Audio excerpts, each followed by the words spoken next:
नमस्कार, कैसे हैं आप लोग? मेरे ख्याल से अच्छे होंगे, अपनी पढ़ाई-लिखाई खूब अच्छे से कर रहे होंगे।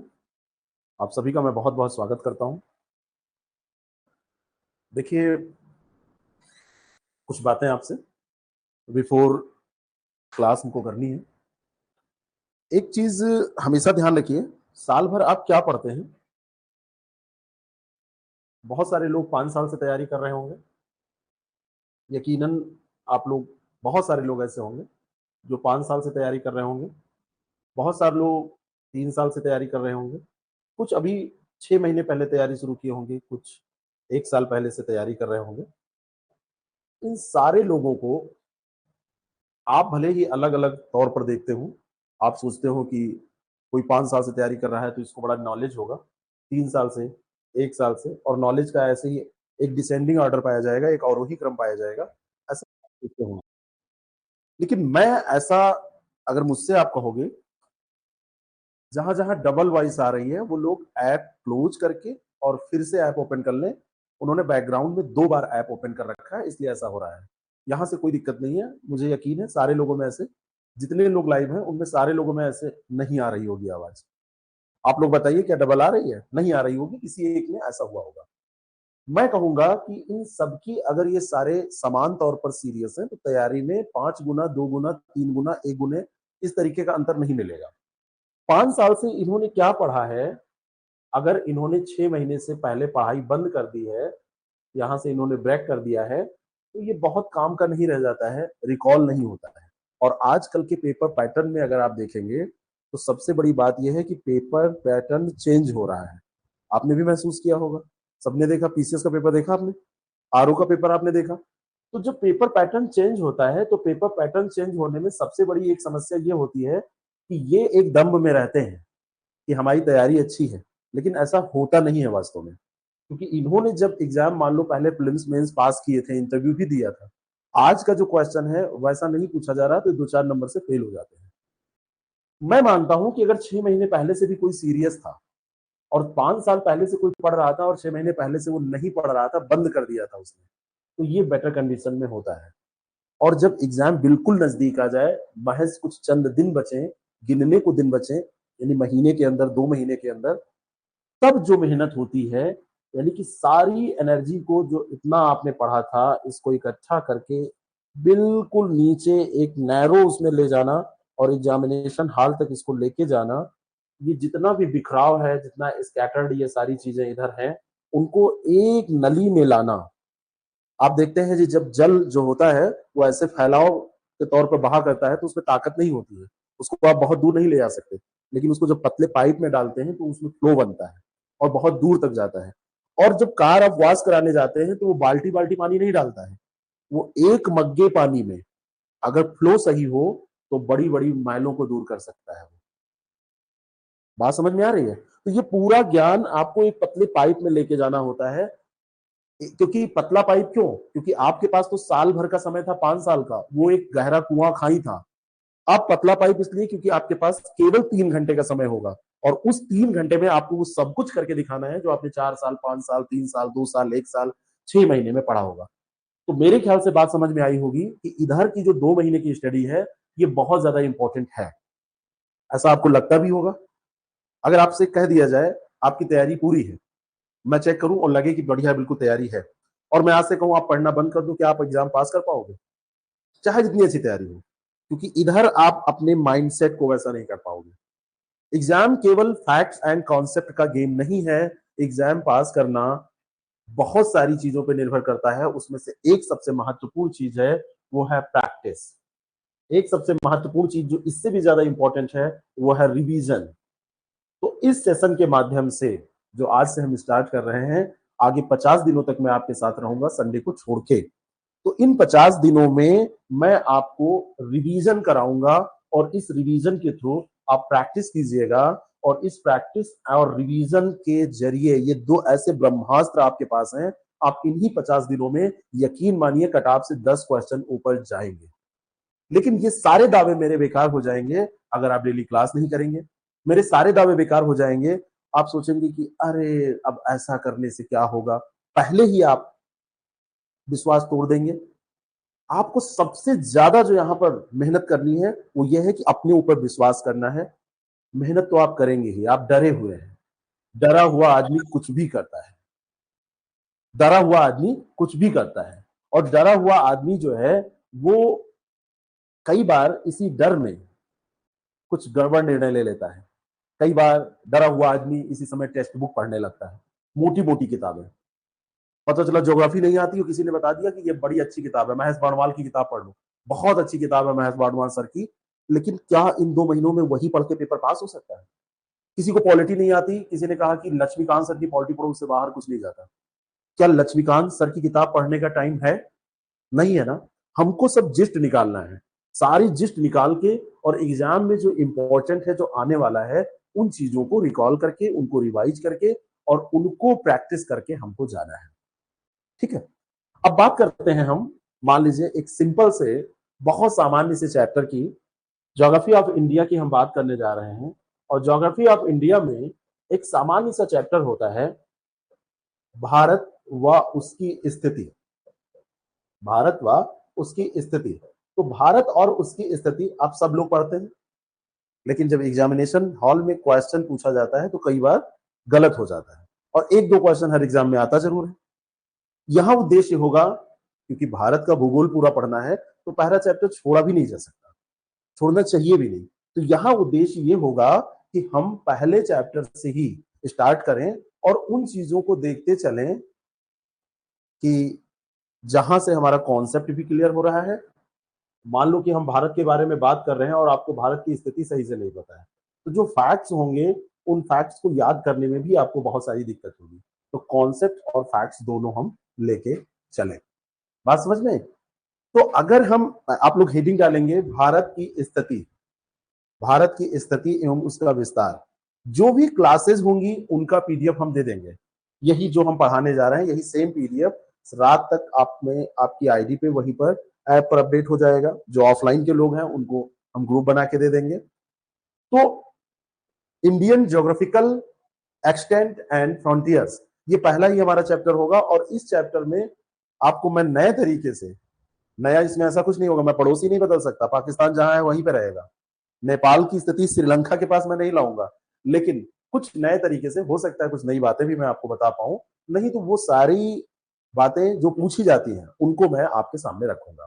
तो चलिए आज अपना शुभारंभ करते हैं। एक दो दिन थोड़ा सा असहज आप लोग रह सकते हैं, थोड़ी सी स्पीड हो सकती है, पहले मेरी स्लो हो, बाद में मैं बहुत फास्ट करूं, क्योंकि ऐसा करना मजबूरी है मेरी। ऐसा करने से ही हम सिलेबस कवर कर सकते हैं। शुरू में हो सकता है कि आपको लगे कि आप तारतम्य ना बना पा रहे हो, लेकिन 2-3 क्लासेस में आप हमारे साथ ट्यूनिंग अच्छी कर लेंगे, ये मेरी उम्मीद है। और ये मुझे यकीन है, ऐसा हर क्लास में होता है। 2-3 दिन मेरी बातें समझने में और आपकी बातें मुझे समझने में थोड़ी सी दिक्कत होती है, लेकिन 2-3 दिनों में सारी चीजें सही हो जाती हैं। चलिए, सबसे पहले हम भारत की जब बात करते हैं, भारतीय भौगोलिक विस्तार और सीमा की हम बात करने जा रहे हैं, तो सबसे पहले आपको एक विशाल देश, जो कि उत्तर में जम्मू कश्मीर से दक्षिण में कन्याकुमारी, और अगर इसकी अंडमान निकोबार द्वीप समूह के विस्तार को देखें तो 2 डिग्री और इधर विस्तार 6 डिग्री 45 मिनट तक, मैं सारी बातें अभी करूंगा, यहां तक विस्तार पाया जाता है। एक विशाल देश नजर आता है, जो पूरब से पश्चिम और उत्तर से दक्षिण में लगभग 30 डिग्री अक्षांशीय विस्तार के अंतर्गत पाया जा रहा है, और देशांतरीय विस्तार भी इसका इतना है। ये जो विशाल देश है, सबसे पहले ये समझने की जरूरत है कि वर्ल्ड मैप में इसकी स्थिति क्या है।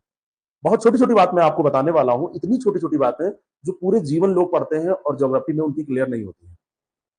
अगर आपसे मैं कहूं कि भारत किस हेमीस्फेयर में है, तो कितने लोग क्लियरली बता सकते हैं? आपको पता है? इक्वेटर जो है वो बीच से जाता है, ये 0 डिग्री इक्वेटर है, 0 डिग्री अक्षांश है, इसको इक्वेटर कहते हैं। इसके उत्तर के हिस्से को हम नदर्न हेमीस्फेयर और दक्षिण के हिस्से को दक्षिणी गोलार्ध यानी कि सदर्न हेमीस्फेयर के नाम से जानते हैं।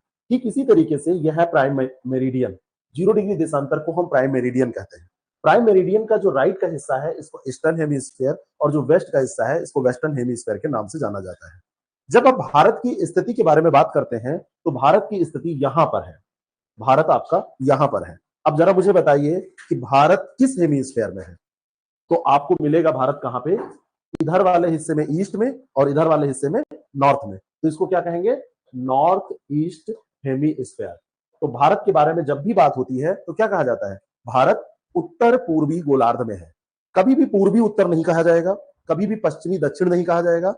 उत्तर दक्षिण जो दिशा होती है, क्योंकि दिशा का निर्धारण करते समय ये नॉर्थ है, ये साउथ है, ये ईस्ट है, ये वेस्ट है, हमेशा जब ये दो दिशाएं होंगी तो इनमें हम नॉर्थ और साउथ को ही पहले बोलते हैं।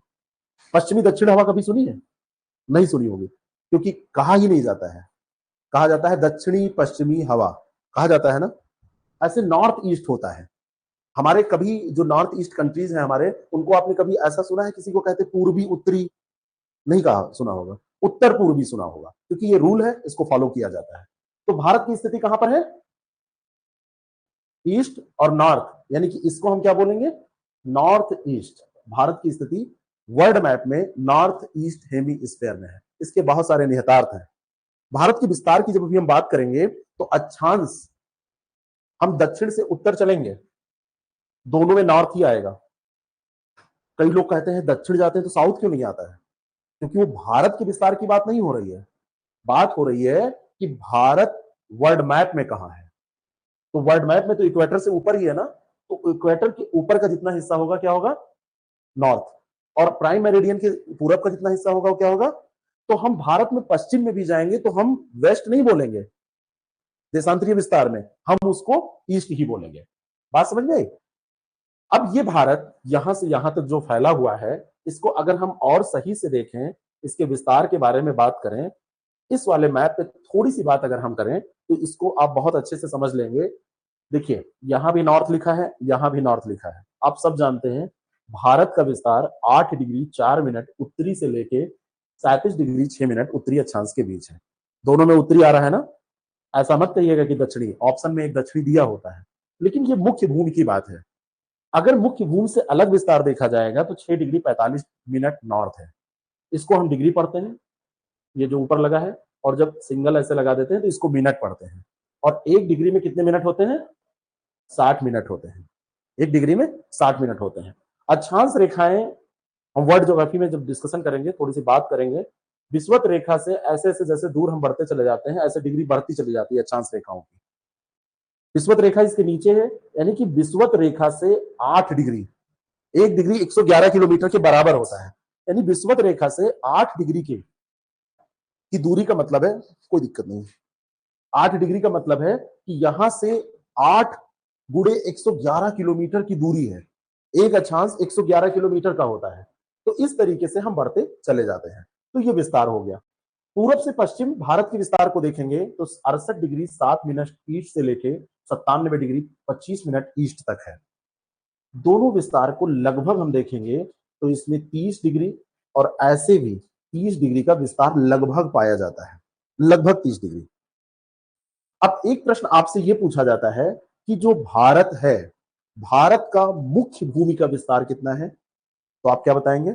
8 डिग्री 4 मिनट से लेके 37 डिग्री 6 मिनट तक। लेकिन जैसे प्रश्न कहेगा कि भारत का विस्तार कितना है और उसमें मुख्य भूमि शब्द नहीं यूज करेगा, तो आप कहेंगे 6 डिग्री 45 मिनट से लेके ऊपर आप क्या करेंगे? 37 डिग्री 6 मिनट। इधर कोई ऐसी समस्या नहीं है। इधर 68 7 से 97 25 याद करने का सबसे अच्छा तरीका है, एक आप प्लस का चिन्ह बनाइए, यहां पे लिखिए 8 डिग्री 4 मिनट और यहां पे लिख दीजिए 6 डिग्री 45 मिनट। यहां पर आप लिख दीजिए 37 डिग्री 6 मिनट और यहां पर आप लिख दीजिए 97 डिग्री 25 मिनट। यहाँ पे सब नॉर्थ रहेगा, यहाँ पर ईस्ट रहेगा।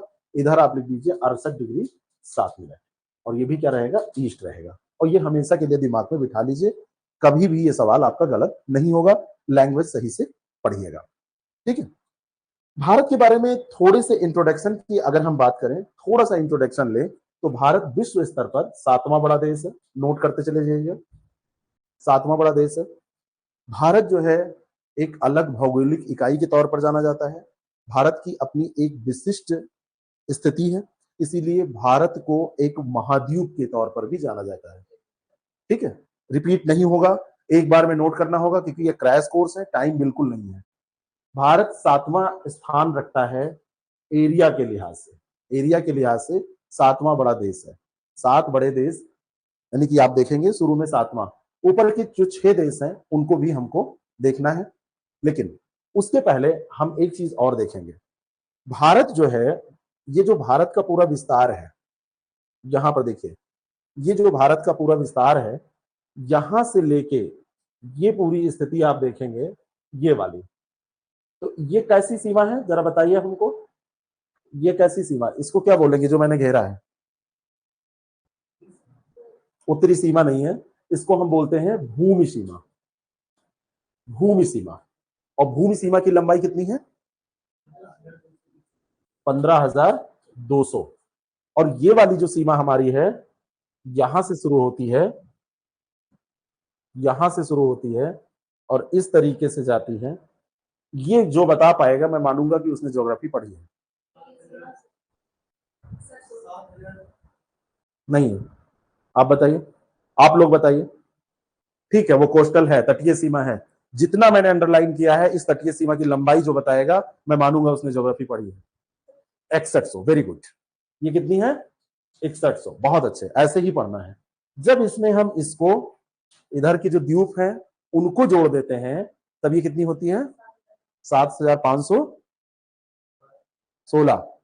ठीक है, ये ध्यान रखना है। अब इसमें अभी हमको द्वीपीय जोड़ना है। अब जब सवाल पूछा जाता है तो वीसी में वो लैंग्वेज के साथ खेल जाता है।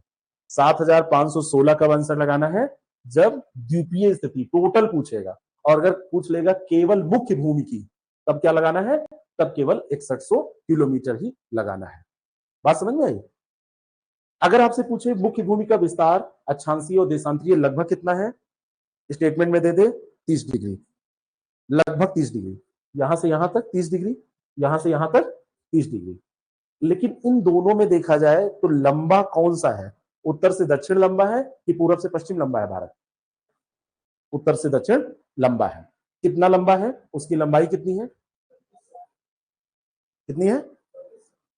3200 एग्जैक्ट तो नहीं है, 3214 किलोमीटर। अच्छा, आप लोग बताइए उत्तर से दक्षिण लंबाई कितनी है? हम्म, अच्छा, चलिए इसकी अभी हम डिटेल, ये सब दिमाग में रखिए, इसकी बात अभी हम डिटेल में कर रहे हैं आपसे। दिमाग में सारी चीजों को रखिएगा। एक बात और बहुत महत्वपूर्ण आप लोगों से करनी है, और वो बात है, भारत को दो बराबर भागों में एक रेखा बांटती है। उस रेखा का नाम क्या है? कर्क रेखा, टॉपिक ऑफ कैंसर। क्या करती है? दो बराबर भागों में बांटती है, लेकिन ये दो बराबर भाग एग्जैक्ट नहीं, लगभग है। ठीक है, इसके बारे में थोड़ी सी बात कर लेते हैं। लगभग दो बराबर भागों में ये बांटती है। कर्क रेखा भारत के कितने राज्यों से गुजरती है? 8 राज्यों से। और इन 8 राज्यों का नाम क्या है? गुजरात, राजस्थान, मध्य प्रदेश, छत्तीसगढ़, झारखंड, वेस्ट बंगाल, त्रिपुरा और मिजोरम। बड़ा सरल चैप्टर है ये। आप लोग सोचेंगे कि इसको पढ़ने हम क्यों यहाँ आए हैं। अभी कुछ चीजें आपको मिलेंगी इसमें, और पढ़ाई तो शुरू करनी है तो पहले चैप्टर से शुरू करनी है। अब एक प्रश्न का उत्तर जो देगा मैं मानूंगा कि उसका ये भी टॉपिक तैयार है। कर्क रेखा सबसे ज्यादा लंबी किस राज्य से गुजरती है? मध्य प्रदेश, क्योंकि यहां पर राजस्थान से तो सबसे बहुत कम मात्रा में गुजरती है। कहां से?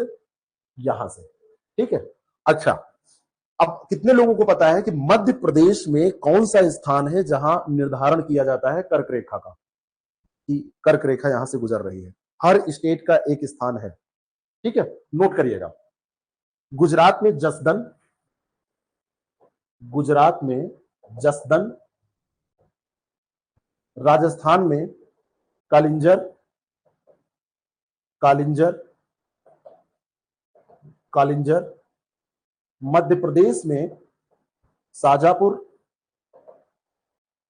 मध्य प्रदेश में शाजापुर, फिर उसके बाद में आता है छत्तीसगढ़, छत्तीसगढ़ में सोनहत, सोनहत, सोनहत के बाद झारखंड, झारखंड में लोहरदग्गा, झारखंड में लोहरदग्गा, बहुत तेजी से नोट कीजिएगा जितनी तेज मैं लिख रहा हूं, लोहरदग्गा। और झारखंड के बाद में कौन सा स्थान आएगा? पश्चिम बंगाल। वेस्ट बंगाल में कहां से गुजरती है, किसी को पता है? कृष्णानगर, कृष्णानगर।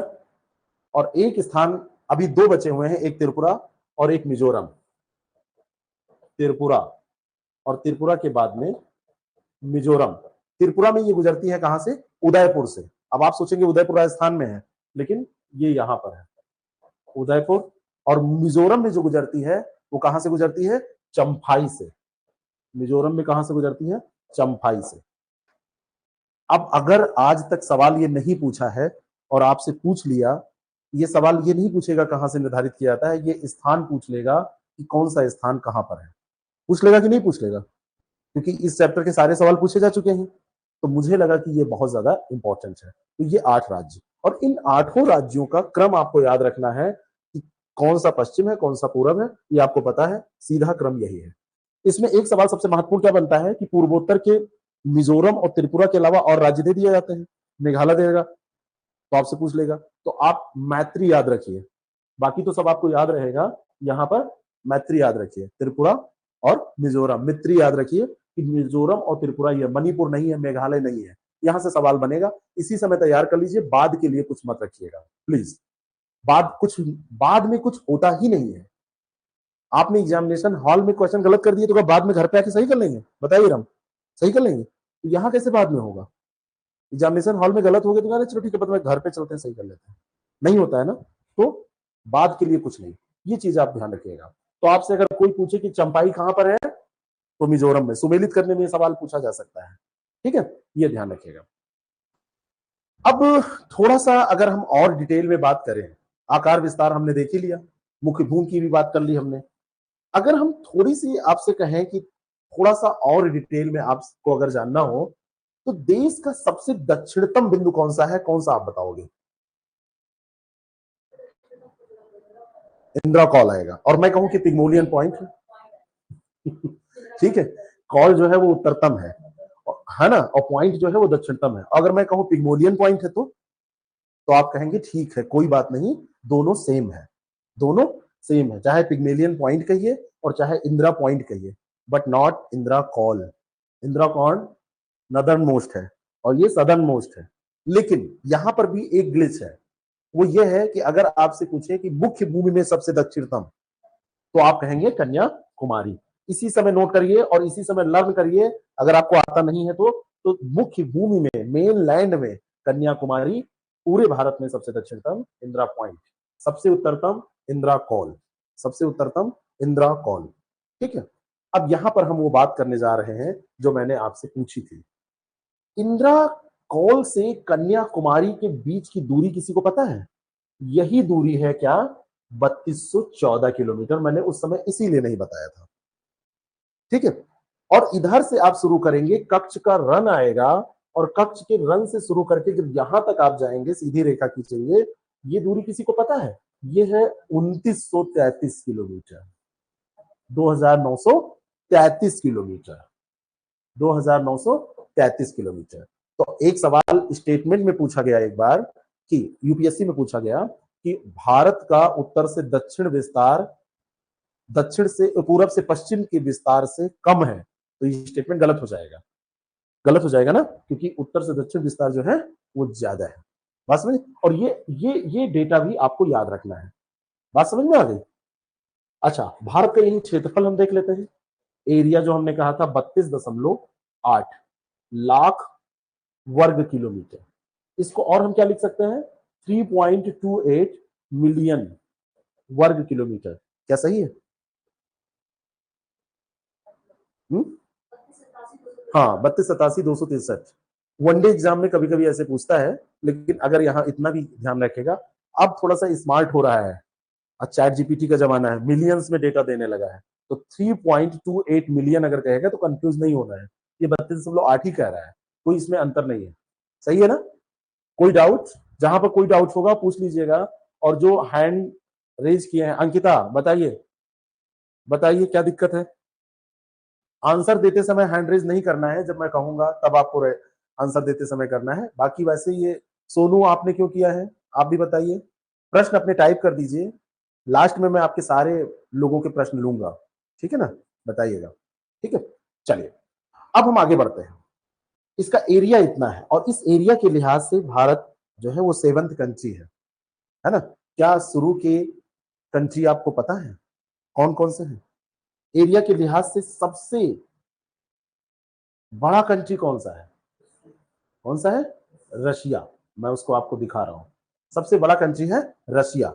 एरिया के लिहाज से सबसे बड़ा कंट्री रसिया, इंडिया यहाँ पर 7th पे, रशिया के जस्ट बाद कनाडा, कनाडा 3rd, ये कई बार पूछा गया है, यूएसए कई बार पूछा गया है, और चाइना 4th पे है, ये भी हमारे लिए मोस्ट इंपॉर्टेंट है, चाइना 4th पे है, ये भी हमारे लिए मोस्ट इंपॉर्टेंट है, फिर ब्राजील, फिर ऑस्ट्रेलिया। एक बार सवाल पूछा गया कि निम्नलिखित में से कौन सा देश इंडिया से बड़ा है, इंडिया से बड़ा है, ठीक है, तो उसमें एक अर्जेंटीना दिया गया, एक अल्जीरिया दिया गया, और 2 यहाँ पे दे दिए गए, एक इसमें ये दिया गया था ऑस्ट्रेलिया, और एक दिया गया था कनाडा। तो अगर ऐसा दिया जाएगा तो इसको छांट के स्टेटमेंट बेस्ड क्वेश्चन पूछे जा रहे हैं ना, तो ये सूची आपकी तैयार होनी चाहिए टॉप 10 तक, इसको इसी समय आप तैयार कर लीजिए। तरीका मैं बता रहा हूँ, रसिया सबसे बड़ा, रसिया के बाद में है कनाडा, तो यहां से आरसी कटती है, कौन काटता है, यूएसए वाले, ठीक है, और फिर चाइना कहता है कि तुमने क्यों किया, हमसे छोटे 2 लोग और हैं, एक है ब्राजील और एक है इंडिया, इनसे बना दीजिए 22, वो कह रहे हैं कि इससे हमसे छोटा 22 है, कुछ ऐसा तरीके से आप याद कर लीजिए, या जो भी आपका फार्मूला हो। मुझे ऐसे याद है, रसिया, रसिया आरसी, आरसी किसने काटा, यूएसए ने, ये चौधराहट करता है ना, हर जगह चौधरी बना रहता है, और उसके बाद में फिर चाइना ने इसको चैलेंज किया 22 के नाम से, ऐसे याद कर लीजिए, और फिर इसके बाद में जो है छोटे हैं, 7th तक याद रहेगा, आपका काम चल जाएगा। बाकी बहुत सारे लोगों ने बहुत फार्मूले बनाए, अपने भी फार्मूले आपके हो सकते हैं, स्वागत है, कोई दिक्कत नहीं है, ठीक है, बस इतना याद रखिएगा। इंडिया का 3287,263 ये किलोमीटर स्क्वायर, जो भी क्षेत्रफल होगा कभी भी किलोमीटर में नहीं होगा, वर्ग किलोमीटर, क्षेत्रफल कैसे निकालते हैं, लंबाई गुणे चौड़ाई, तो वर्ग किलोमीटर में ये होता है। बात समझ में आ गई। अब हम चलते हैं, थोड़ी सी अब चीजों को थोड़ा सा गंभीर करने की जरूरत है, वहां पहुंचते हैं, यहां पर आते हैं, भारत की तटरेखा के बारे में थोड़ी सी हम बात करते हैं, भारत की तटरेखा। अच्छा, इसके पहले एक चीज और बचा, थोड़ी सी एक जानकारी और बची है, यहां पर हम बात कर लेते हैं, भारत का क्षेत्रफल विश्व के क्षेत्रफल का कितने परसेंट है, 2.4%। लेकिन अगर ये तो हो गया एरिया, लेकिन अगर पॉपुलेशन पूछ लेता है कि पॉपुलेशन कितनी है, तो क्या बताएंगे परसेंट में, 17.5%। बट इन प्रेजेंट टाइम अगर सच में बात की जाए तो ये 17.5% से थोड़ी सी ज्यादा हो सकती है। ये 17.5 का आंकड़ा कहां से आया, 2011 के सेंसस से, तो 2011 के सेंसस के हिसाब से ये जो है 17.5% इंडिया में रहती है जनसंख्या, ठीक है। अच्छा, एक और मजे की बात मैं बताऊं, हो सकता है आप लोगों को पता हो सकता है आप लोगों को ना पता हो, ये आपकी कर्क रेखा है। एक मैं स्टेटमेंट ऐसे में पूछ लेता हूं, स्टेटमेंट में टाइम लगेगा। कर्क रेखा के उत्तर का क्षेत्रफल भारत का और कर्क रेखा के दक्षिण का क्षेत्रफल भारत का, इसमें क्या रेशियो है, हुँ? ये पूरे क्षेत्रफल का 2/3 है और ये 1/3 है। कर्क रेखा से दक्षिण में केवल 1/3 क्षेत्रफल है। 1/3 का मतलब समझ में आ रहा है, 3 हिस्से में से 1 हिस्सा। अगर भारत को 3 बराबर भागों में बांटा जाए तो ये जो क्षेत्रफल है ये 2 हिस्सा है, और कर्क रेखा के दक्षिण का क्षेत्रफल 1/3 है। ये स्टेटमेंट दे देगा, ध्यान रखिएगा, नोट कर लीजिए, सामान्य किताबों में ये नहीं मिलता है, सामान्य किताबों में आपको ये नहीं मिलेगा, ठीक है, ध्यान रखिएगा। समझ में बात आ रही है, सामान्य किताबों में ये नहीं मिलेगा। वैसे हम कहते हैं कि इसको 2 बराबर भागों में बांटा जा रहा है, लेकिन ये 2 बराबर भाग अक्षांशीय के दृष्टि से है, अक्षांशीय दृष्टि से, अक्षांश की दृष्टि से है, क्षेत्रफल की दृष्टि से ये रेशियो है। यानी कि कर्क रेखा के बारे में अगर कहा जाए कि कर्क रेखा भारत को 2 बराबर भागों में बांटती है, किस दृष्टि से, अक्षांश की दृष्टि से, अक्षांशीय विस्तार की दृष्टि से, लेकिन क्षेत्रफल के हिसाब से कैसे बांटती है, 1/3 क्षेत्रफल इधर और 2/3 क्षेत्रफल इधर, ठीक है। अब हम थोड़ा सा आगे बढ़ते हैं और जो आगे की बातें हैं उनको हम करते हैं। यहां पे हम 2-3 क्षेत्र आपको दिखाना चाहते हैं, शायद आप लोग इसको छोड़ देते हैं, आईआर में इसको बहुत अच्छे से पढ़ा जाता है। आज तक कितने लोग जानते हैं कि विवादित जो क्षेत्र है वो कौन सा है, तो विवादित क्षेत्र बहुत बड़ा है, कोई छोटा क्षेत्र नहीं है। भारत का जो मुकुट है ना, इतना तो आपको पता है कि यहां से लगभग इधर ये जम्मू कश्मीर है और ये लद्दाख के तौर पर अब जाना जाता है। तो अगर आपसे प्रश्न पूछ ले कि अक्साई चीन का क्षेत्र जो ऑक्युपाइड बाय चाइना, ये किस स्टेट में आता है, तो आप क्या कहेंगे? लद्दाख वाला एरिया है, मतलब लद्दाख की साइड का एरिया है, लेकिन ये हिस्सा पूरा ये चाइना के पास है। और जो हाँ पाकिस्तान के साथ विवाद है वो ये वाला क्षेत्र है। ये जो पूरा एरिया है, ये नदर्न रीजन है, ये पाकिस्तान के साथ ऑक्युपाइड है। जो पाकिस्तान ज्यादातर बवाल करता है या दावा जो करता है वो इस क्षेत्र पे करता है।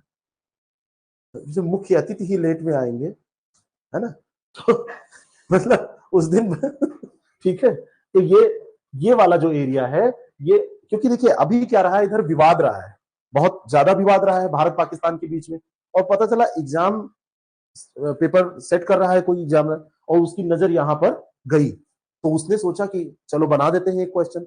तो मोटा मोटा ये एरिया आपको पता होना चाहिए। और ये एरिया कौन सा है, किसी को पता है? कौन बता पाएगा ये एरिया कौन सा है? आप लोग बताइए। सियाचिन, तो अक्साई चीन ये हो गया, ये सियाचिन है, सियाचिन ग्लेशियर यहां है, ये सियाचिन ग्लेशियर वाला क्षेत्र है, ये इंडिया के पास है। ये जो सियाचिन ग्लेशियर वाला क्षेत्र है, ये जो ग्लेशियर है मेन, ये ग्लेशियर वाला एरिया इस जगह पे है, ये वाला, ये जो एरिया है, ये पाकिस्तान के द्वारा चाइना को दे दिया गया था, है ना, पाकिस्तान के द्वारा चाइना को दे दिया गया था ये वाला एरिया, है ना। कब दिया गया था, किसी को याद है? इसमें से कोई नहीं था तब, 1965 में दिया गया था ना। ये एरिया अभी चाइना के पास है, but ceded to China by Pakistan, बस इतना ध्यान रखिएगा भाई, इतना मैप आप क्लियर रखिए, बाकी इसमें और कुछ करने की आपको जरूरत नहीं है। ये आपका जम्मू है, ये श्रीनगर है, ये कारगिल है, ये पुंछ है, ठीक है। हाँ, ये एरिया, इस एरिया का कोई बेसिक वैसे नाम नहीं है, वैसा कुछ नहीं कहते हैं। इसको सियाचिन ग्लेशियर कहते हैं, इसको अक्साई चीन कहते हैं, इसको उत्तरी क्षेत्र जो पूरा पाकिस्तान के पास है, इस एरिया का कोई नाम वैसा नहीं है। इसको कहेंगे कि पाकिस्तान प्रदत्त, चाइना के द्वारा अधिकृत, है ना, बस यही एरिया इसको बोलते हैं। पीओके का कुछ क्षेत्र दे दिया है, पाक ऑक्युपाइड जो कश्मीरी है ना पूरा, इसी का ये बॉर्डर दे दिया है। ये तो हम समझा चुके थे जब आप आए हैं, ठीक है। अब यहां पर एक सवाल बन सकता है इस बार के लिए कि कारगिल, श्रीनगर, पुंछ और जम्मू कश्मीर उत्तर से दक्षिण सजाने के लिए, सजा लीजिए इसी समय, ऐसे लिख लीजिए, कारगिल, श्रीनगर, पुंछ, जम्मू कश्मीर, ऐसे लिखिए, कारगिल, श्रीनगर, पुंछ, जम्मू कश्मीर, ये उत्तर से दक्षिण का क्रम है, ऐसे आप नोट कर लीजिए, फुल फॉर्म में नोट कीजिएगा, है ना। अगर गिलगित को लेंगे तो ये और उत्तर में हो जाएगा, गिलगित को लेंगे तो और उत्तर में हो जाएगा, गिलगित बाल्टिस्तान, ठीक है। तो ये गिलगित यहां पर है, ये वाला, चिलास उसके बाद में है, ठीक है।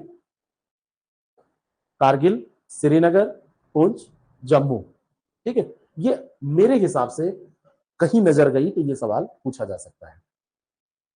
अच्छा, ये हो गया। नेक्स्ट हम आगे बढ़ते हैं। एक मैप ये आपके सामने है, जो सियाचिन का डिस्प्यूट है उसको ये दिखाता है मैप, ठीक है। ये पूरा सियाचिन ग्लेशियर, उसी को जूम किया गया है, ये सियाचिन ग्लेशियर वाला क्षेत्र है। यहां पर आप देखेंगे ये इंदिरा कॉल है, जिसको हम उत्तरी सीमा रेखा मानते हैं अपने, इधर ये कराकोरम पास है, स्ट्रेटेजिक दूरी देखिएगा यहां से, ये इंदिरा कॉल है, ये कराकोरम पास है, और यहां पे आएंगे तो ये लाइन ऑफ कंट्रोल है, ये वाली, ये लाइन ऑफ कंट्रोल है। अब यहां पर मैं आपको बताना ये चाहता हूं कि जो इंदिरा कोल है, इंदिरा कोल, ये जो पूरा एरिया है, ये ऐसा एरिया है जो इंडिया, पाकिस्तान और चाइना तीनों, मतलब ये ट्राई पॉइंट है जहां पर तीनों के द्वारा अधिकृत क्षेत्र मिलते हैं, इसीलिए स्ट्रेटेजिक तौर पे ये बहुत ज्यादा इंपॉर्टेंट क्षेत्र है। और कराकोरम पास है, पास से लोग जाते हैं, पास क्या होता है? दर्रा होता है, दर्रा मतलब क्या होता है? पहाड़ के बीच में एक काट होती है, एक रास्ता होता है, ठीक है, इतना ध्यान रखिएगा, है ना। यहां पर आपसे दर्रों का वो पूछा जा सकता है, तो ये सियाला है, ला माने पास, दर्रा, उसके दक्षिण में लिखिए बिलाफोंडला, उसके दक्षिण में लिखिए ग्योंगला, और फिर ये लाइन ऑफ कंट्रोल है। एनजे 9842 हो सकता है आपसे पूछे, जो 35 डिग्री नॉर्थ और 70 डिग्री ईस्ट है, northern most demarcated point of the India Pakistan ceasefire line known as the line of control. यानी कि हमारा विस्तार तो वहां तक है, कहां तक, इंदिरा कोल तक, लेकिन सीज फायर उसके साउथ में है, और वो है NJ 9842। ये है इंदिरा कोल जो 39 नॉर्थ तक है, और ये 35 तक ही, यानी कि 39 मिनट दक्षिण में है। इतना ये उस मैप के हिसाब से मत देखिएगा कि बहुत छोटा सा एरिया को जूम किया गया है, लेकिन थोड़ा सा दक्षिण में है, यानी लाइन ऑफ कंट्रोल इंदिरा कोल तक नहीं जाती है, लाइन ऑफ कंट्रोल साउथ में ही रह जाती है। बस ये ध्यान रखना है आपको। मिलिट्री बेसिस वहां कहां पहुंचेंगे, नहीं इंदिरा कॉल पे, हाँ मिलिट्री बेसिस नहीं रहेंगे, कहां रहेंगे, बिल्कुल सही आप कह रहे हो, इंदिरा कॉल पे कहां रहेंगे, लाइन ऑफ कंट्रोल तो यही है ना, बिल्कुल सही, आप यही मैं समझाना चाहता था, बात समझ में आ रही है। ये सब मैं क्यों इस चैप्टर में लेके आया, क्योंकि इस समय का जो परिदृश्य चल रहा है, ये भारत की भूगोल के पहले चैप्टर में कोई नहीं पढ़ाता है, लेकिन आजकल का जो परिदृश्य चल रहा है, अगर एक दो क्वेश्चन कहीं आ गए, एक क्वेश्चन आ गया, और आप जब बिल्कुल अंतिम सांसें भर रहे होंगे कटाप के लिए, कुछ की आ रही होगी, तो एक बूंद ये पड़ेगा, शुद्ध जल, गंगा का जल, बस ऐसे जान आ जाएगी और आप मेंस एग्जाम दे रहे होंगे। इसीलिए इसको केवल रखा गया है, दो चार चीजें मैंने एक्स्ट्रा रखी है, थोड़ा सा टाइम ही तो ज्यादा लगेगा, बाकी तो कुछ लगेगा नहीं, और वो हमारे पास अभी है, पर्याप्त है। अच्छा, अगर मैं आपसे कहूं भारत की तटरेखा के बारे में थोड़ी सी बातें आप बताइए, तो भारत की तटरेखा को मुख्य तौर पर पढ़ने के लिए आप क्या करेंगे, दो भागों में बांट देंगे। हाँ पूछिए। हाँ हाँ, चाइना पाकिस्तान के भी नहीं होगा, लाइन ऑफ कंट्रोल है ना हमारा, अब बाकी घुसपैठिए तो रहेंगे ही ना, लाइन ऑफ कंट्रोल हमारी नीचे है ना, तो इससे ऊपर हम नहीं जाएंगे। अब उनके लिए तो उनका भी लाइन ऑफ कंट्रोल यही है कि उधर, लेकिन अब घुसपैठ तो करते ही हैं सारे लोग, ऐसे सवाल आपसे पूछे भी नहीं जाएंगे।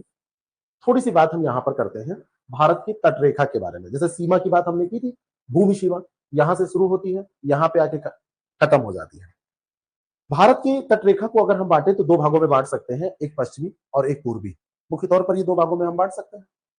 भारत का जो पूर्वी तट है वो कहां से शुरू होता है, पश्चिम बंगाल से शुरू होता है, कहां तक जाता है, तमिलनाडु तक जाता है, कोई दिक्कत, बीच में आंध्र प्रदेश और उड़ीसा पड़ेंगे, उड़ीसा और आंध्र प्रदेश पड़ेंगे, ठीक है।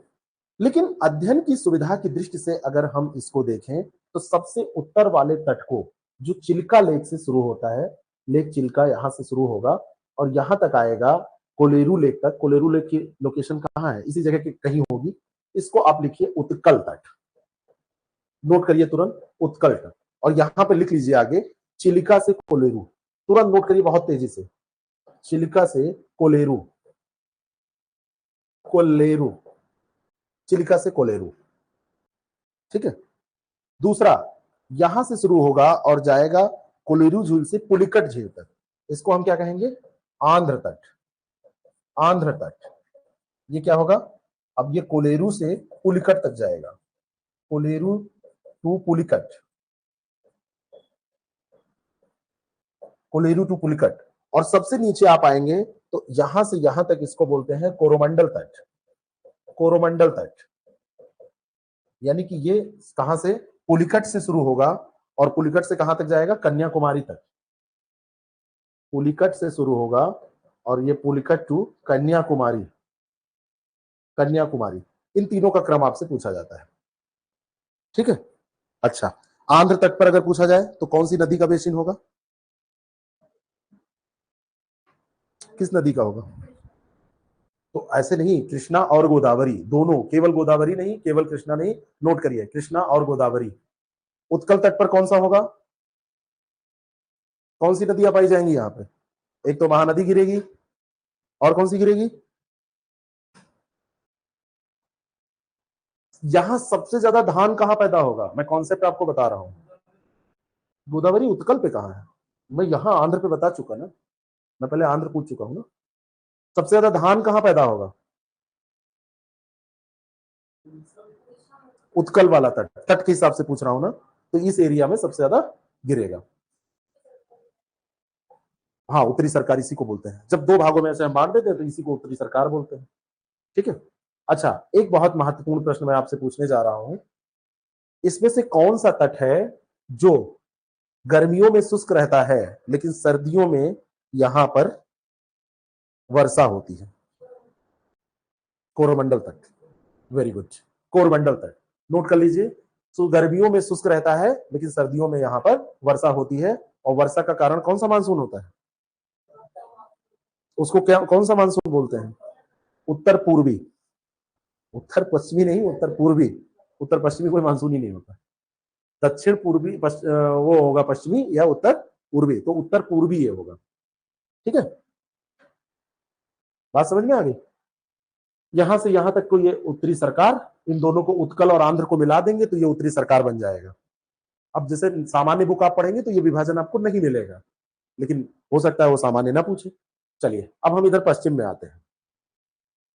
दोनों पढ़ाने के बाद हम तुलना करेंगे, दोनों बताने के बाद। अच्छा, आपसे मैं पूछूं चौड़ा तट कौन सा होगा? पूर्वी। क्यों होगा, आप बताइए।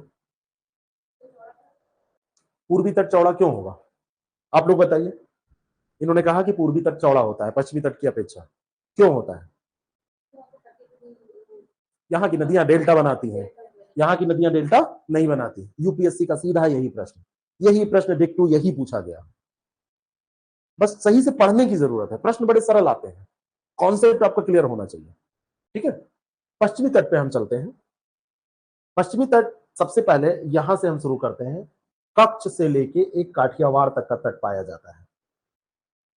ठीक है, और कच्छ से, जो कच्छ का क्षेत्र है, कच्छ का क्षेत्र मानसून के दौरान पानी यहां पर बढ़ जाता है तो उथला उथला यहां पर जल पाया जाता है, लेकिन जब मानसून हट जाता है तो वो जल हट जाता है कच्छ वाले क्षेत्र में। ठीक है, अब यहीं पर ये काठियावाड़, जो यहीं पे कच्छ और काठियावाड़ तट, अब आपसे पूछ ले तो काठियावाड़ तट उत्तर में है कि कच्छ का तट उत्तर में है, अगर आपसे पूछा जाए तो? हम्म, कच्छ का क्षेत्र, काठियावाड़ जो है कच्छ के दक्षिण में, तो ये कच्छ होगा इधर और काठियावाड़ दक्षिण में होगा। ऐसे बना लीजिए, एक मैप ऐसे बनाइए ऐसे करके, और जैसे इधर बांटा है, हमारे पास तो बना था मैप, आप ऐसे खींच लीजिए ऐसे करके। ठीक है, अच्छा, इसके बाद कौन सा तट पाया जाएगा? कोंकण का तट पाया जाएगा। ठीक है, ये यहां दमन से शुरू होगा और दमन से लेके गोवा तक फैला होगा। नोट करिए, ये कच्छ काठियावाड़ हो गया, कच्छ काठियावाड़, और ये हो जाएगा कोंकण का तट। कोंकण, कोंकण के आगे लिखिए, दमन से लेके गोवा तक फैला हुआ है। और उसी के आगे लिख दीजिए चावल और काजू की खेती के लिए प्रसिद्ध है। यहाँ चावल होता है, कहीं स्टेटमेंट दे देगा तो आप कहेंगे पश्चिमी तट पे चावल कहाँ होगा? चावल यहाँ होता है, चावल और काजू की खेती के लिए। वेरी गुड अनुपमा, आप सही आंसर दे रही हैं, बहुत अच्छा। ठीक है, आपने भी सही कहा, डिम्पल, लौटता हुआ मानसून, बहुत बढ़िया। नॉर्थ ईस्ट मानसून उसको बोलते हैं, ये भी बिल्कुल सही आपने कहा। ठीक है, आगे इसके बाद में कन्नड़ तट पाया जाता है, इसको बोलते हैं कन्नड़ तट। कन्नड़ तट कहां से मिलेगा? मरमगांव से मंगलौर के बीच में। नोट करिए फटाफट, मरमगांव से मंगलौर के बीच में। और ये तट जाना जाता है लौह भंडार के लिए, खनिज की दृष्टि से बहुत इंपॉर्टेंट है। लौह भंडार यहां पाए जाते हैं। और इसके बाद में हो जाएगा मालाबार तट। इसके बाद में क्या हो जाएगा? मालाबार। मंगलौर से लेके, मंगलुरु से कन्याकुमारी तक, कन्याकुमारी तक, मंगलुरु से लेके कन्याकुमारी तक, ये कौन सा तट हो जाएगा? ये आपका हो जाएगा मालाबार तट। अच्छा, अब मैं आपसे कहूं, अगर पूछूं कि उत्तर से दक्षिण आप आए यहां से यहां तक, सबसे, इन तीनों तटों में, चारों तटों में सबसे चौड़ा तट कौन सा होगा? सबसे चौड़ा तट कौन सा होगा? मालाबार तट, मालाबार तट। ये सब छोटी छोटी बातें हैं और ये सब पूछी जाती हैं, नोट कर लीजिए। अपेक्षाकृत ये चौड़ा तट है, मालाबार के आगे नोट करिए। अच्छा, कौन सा तट है जो लैगून से समृद्ध है? मालाबार तट। कौन सा तट है जो लैगून से समृद्ध है? तो ये हो जाएगा मालाबार तट। ठीक है, अच्छा, अब मैं आपसे कहूं, महाराष्ट्र और गोवा, ये दो तटों को मिलाया जाए, और एक मैं कहूं केरल और कर्नाटक,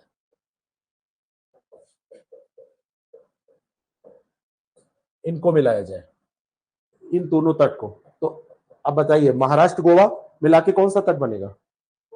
वेरी गुड, बन जाएगा कोंकण, और इसको मिला के कौन सा तट बनेगा? मालाबार। ये दोनों पूछे गए हैं, कई बार पूछे गए हैं, कई बार पूछे गए हैं, काफी इंपॉर्टेंट है। ठीक है, ठीक। चलिए थोड़ा सा और हम काम करते हैं अपने विस्तार पर, थोड़ा सा काम और हम करते हैं। हाँ, द्वीपीय क्षेत्रों पर थोड़ी सी बात कर लेते हैं। ये आपका अंडमान निकोबार द्वीप है, इधर वाले को क्या कहते हैं? लक्षद्वीप। अंडमान निकोबार द्वीप समूह के बारे में थोड़ी सी जानकारी। एक तो अंडमान अलग है और निकोबार जो है वो अलग है। अंडमान में जो उत्तरी हिस्सा है इसको नॉर्थ अंडमान के नाम से जाना जाता है, नॉर्थ अंडमान। ये वाला हिस्सा साउथ अंडमान है, और दोनों के बीच का हिस्सा मिडिल अंडमान है। कोई इसमें दिक्कत नहीं। फिर आता है यहाँ पे डंकन पैसेज, यहाँ, ठीक है, ये डंकन पैसेज का एरिया है। सबसे लास्ट में एक है little Andaman. 10 degree channel south Andaman और लिटिल अंडमान को अलग करता है, बस यही बताना था। 10 डिग्री चैनल बनाइए, ऊपर लिख दीजिए, ऐसे एक लाइन खींचिए, उसके बगल में लिखिए 10 डिग्री चैनल, उसके उत्तर में आप साउथ अंडमान लिखिए, दक्षिण में लिटिल अंडमान। ठीक है,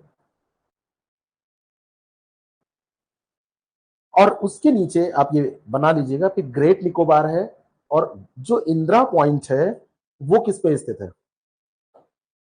कौन बताएगा? इंदिरा पॉइंट किस पे स्थित है?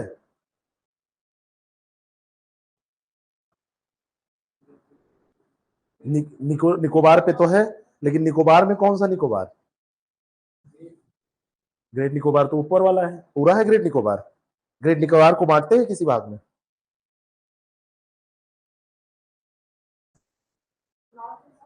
मान लीजिए कि एग्जामिनेशन आप दे रहे हैं और ये पेपर आप, ये क्वेश्चन पेपर में आपके हैं कि इंदिरा, बहुत सिंपल सा वन लाइनर क्वेश्चन है, तो किस निकोबार में दे दिया, उसमें एक south Andaman, little, lower Nicobar कौन सा होता है? हाँ, तो क्या नाम है? ढूंढ के बताइएगा कल की। ग्रेट निकोबार में स्थित है। डिंपल कह रही है ग्रेट में स्थित है। हाँ हाँ हाँ हाँ हाँ हाँ हाँ, ढूंढिए। ठीक है, चलिए हम इधर थोड़ा सा आते हैं अब लक्षद्वीप की तरफ। लक्षद्वीप की राजधानी क्या है?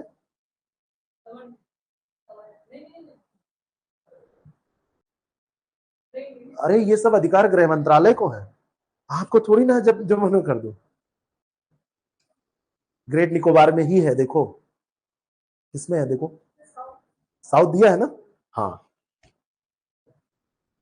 अच्छा चलो इधर बात कर लेते हैं, तब तक आप लोग क्लियर करो। कवरत्ती क्या है इसकी राजधानी? हाँ ठीक है, इतना मतलब काहे डर रहे हो। और ये क्या है? मिनिकॉय द्वीप है। कावारत्ती और मिनिकॉय के बीच में है 9 डिग्री चैनल, यही प्रश्न पूछा जाता है। ठीक है, और मिनी ऐसे बनाइए इसको, यहां लिखिए कावारत्ती, फिर बनाइए 9 डिग्री चैनल, फिर लिखिए मिनिकॉय, और फिर बनाइए 8 डिग्री चैनल, और फिर यहां पे लिखिए मालदीव। मालदीव। तो ये जो 8 डिग्री चैनल है, 8 डिग्री चैनल किसको किसको अलग करता है? मिनिकॉय और मालदीव को पूछा गया है। और ठीक इसी तरीके से कावारत्ती और मिनिकॉय को कौन अलग करता है? 9 डिग्री चैनल। यानी कि अगर एग्जामिनेशन हॉल में फोन भी अलाउ कर दिया जाए तो इस प्रश्न का उत्तर मिलना कठिन हो रहा है। समझ रहे हो ना? ऐसा प्रश्न है, ढूंढो आराम से। ठीक है, और ये प्रश्न है, बड़ा सिंपल सा प्रश्न है। ऐसे ही प्रश्न आते हैं, उसके बाद में ढूंढ के फिर उसको बताया जाता है। ठीक है, ये क्लियर हो गया। अच्छा, आपसे कहा जाए 8 डिग्री, 9 डिग्री, 10 डिग्री चैनल, तो साउथ से नॉर्थ हम बोल रहे हैं कि नॉर्थ से साउथ बोल रहे हैं, जो हमारा क्रम है? हाँ, तो साउथ से नॉर्थ है कि नॉर्थ से साउथ है? साउथ से नॉर्थ है, इसलिए क्योंकि हम इक्वेटर से लेते हैं ना, तो जितना हम डिग्री कम करते चले जाएंगे उतना दक्षिण में पहुंचते चले जाएंगे, जितनी डिग्री बढ़ेगी उतना उत्तर में पहुंच जाएंगे। और कहां से भारत भूमि शुरू होगी बताइए? इस क्लास का पहला 2 मिनट। अनुष्का, भारत भूमि कहां से शुरू होगी अगर हम डिग्री में बात करें? 8 डिग्री से कहां शुरू होगी, उसके और 8 डिग्री 4 मिनट से, थोड़ा सा और जाना पड़ेगा, तो एग्जैक्ट तो 1 डिग्री 4 मिनट हुआ ना, है ना। अब वैसे तो शुरू हो जाएगी 6 डिग्री 45 मिनट। सही आंसर क्या होगा, भारत भूमि शुरू होगी 6 डिग्री 45 मिनट से, और भारत की मुख्य भूमि शुरू होगी main land of India 8 degree 4 minute से। ये सवाल है, ये लेबल है कि आपने पढ़ा है कि नहीं पढ़ा है। बाकी तो सब लोग पढ़ते हैं, इसमें कोई भी बात मैं आपको ऐसी नहीं बता रहा हूं जो आपकी लुसेंट में ना दी हो, इससे ज्यादा ही मिलेगा आपको, कुछ ना कुछ मुझसे छूट जाएगा। हाँ वेरी गुड, आप सही कह रहे हो, बिल्कुल सही। साउथ टू नॉर्थ वाला पॉइंट फिर से बता दीजिए। साउथ टू नॉर्थ मैंने ये कहा था कि अगर आपसे कहा जाए कि निम्नलिखित चैनल की उत्तर से दक्षिण स्थिति, तो सबसे दक्षिण में 8 डिग्री, फिर 9 डिग्री, फिर 10 डिग्री। सिंपल सा कॉन्सेप्ट है, हम डिग्री नापते हैं कहां से, इक्वेटर से। इक्वेटर नीचे है, भारत के दक्षिण में है, नीचे मत बोलिएगा, साउथ में है, ठीक है। एक मजे की बात मैं बताऊं, जब आप वर्ल्ड मैप देखेंगे,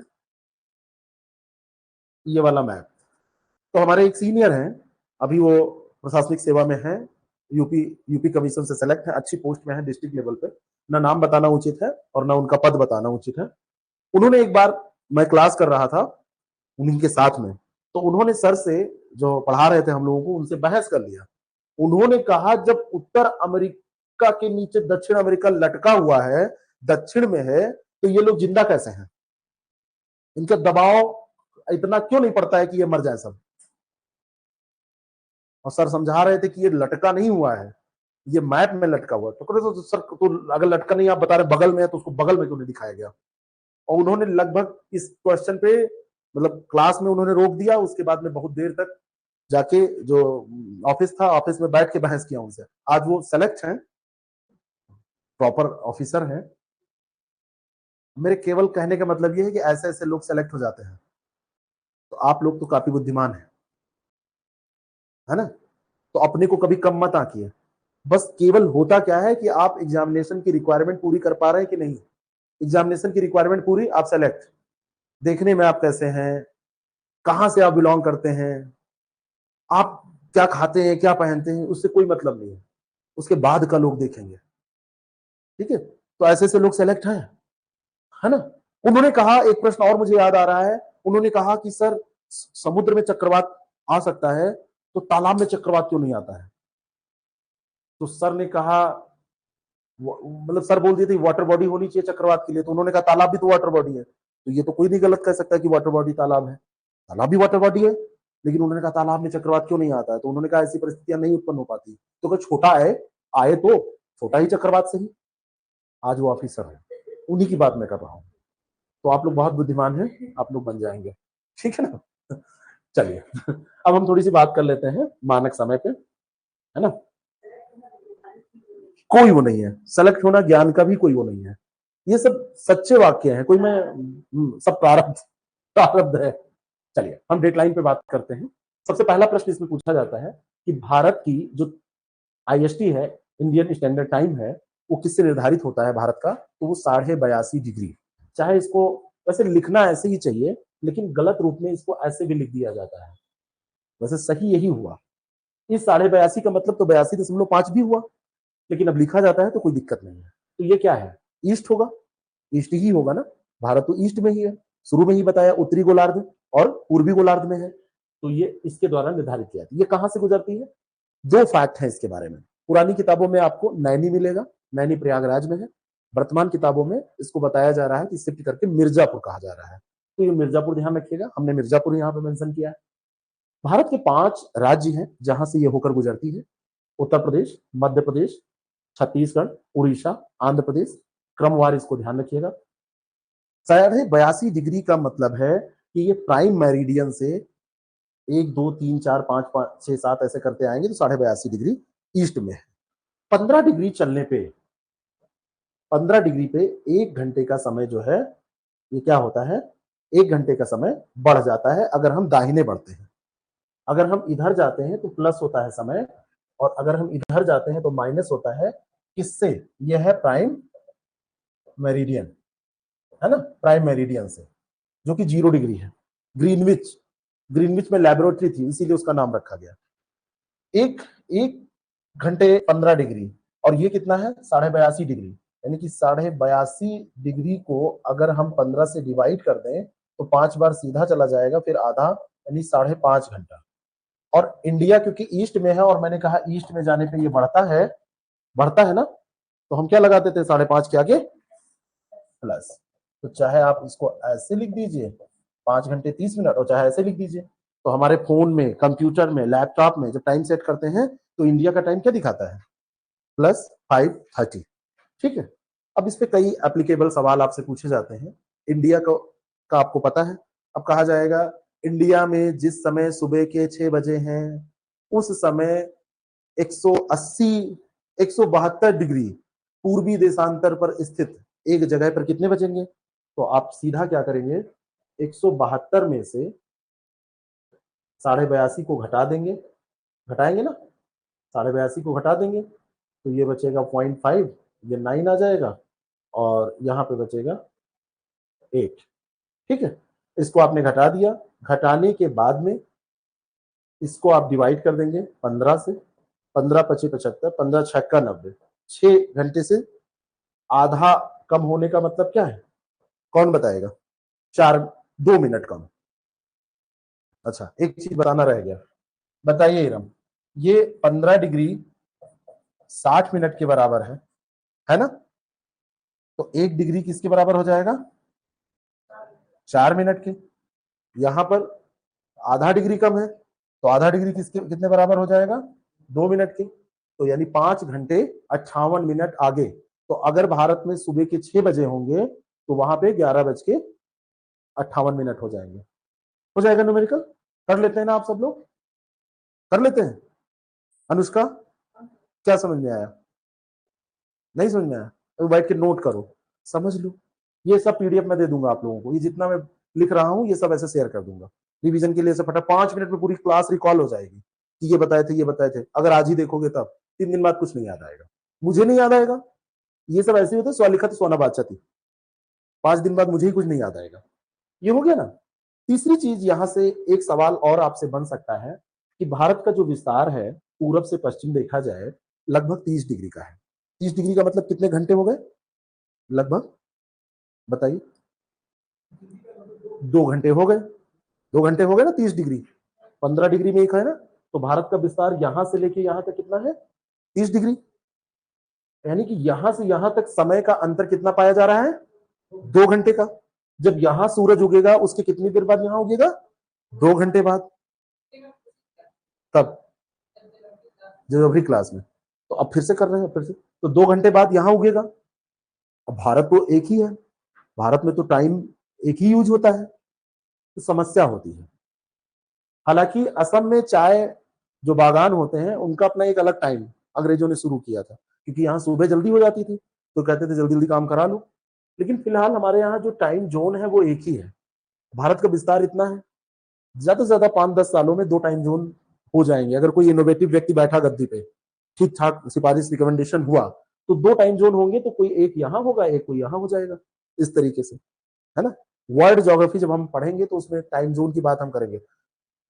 नोट कर लीजिए, इसको खोज के लाइएगा। फिलहाल विश्व में सबसे अधिक टाइम जोन किस देश के हैं, रसिया के नहीं है, इसीलिए मैं नोट करा रहा हूं, रसिया के नहीं है, अमेरिका के पास भी नहीं है।